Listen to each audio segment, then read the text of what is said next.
توا موقف انا ضايقني وضحكني.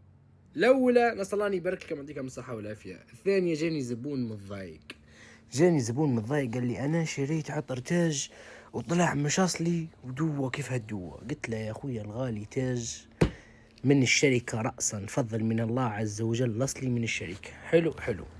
طبعا يا اخوتي الغاليين، الشيشه اللي هي هيك هذه تقلدت، في حد قلدها، واحد لا حول ولا قوه الا بالله، نسال الله انه يهديه وان شاء الله ربي يغفر له، قلدها وباعها على انها الاصلي. فالشركه شن دارت؟ الشركه دارت هديه بحيث ان هي توريك طبعه ممنوع حد يقلدها. بسم الله ما شاء الله، طبعه ما تقلدش. طبعا هذه حديد تمام. نوريكم الفرق.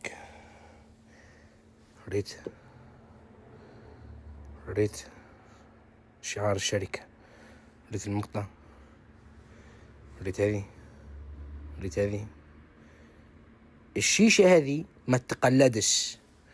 هذه قلدوها ولا حول ولا قوة الا بالله. هذه ما تقلدش، الاصلية الاورجينال متاع الشركة بقل سعر في ليبيا. بسم الله ما شاء الله. متنازل من كوبري خليج ماشي مفرق الحدائق. بعد مصورات ماسة، محل كاميرا ومواد الزينة، خدمات مصرفية، موبيكاش، تفارية، صرباية ونفس القيمة. وتحياتي أحسن عائلة سعيدة في العالم. ثبات فوحان. مشكلة العطر هذا إنه سكان من الصبح لعند تاني يوم في الصبح. السلام عليكم وديما طيبين، وتحياتي أحسن عائلة سعيدة في العالم. واستغفر الله عشان تكسبوجر. عطر يستحق التجربة.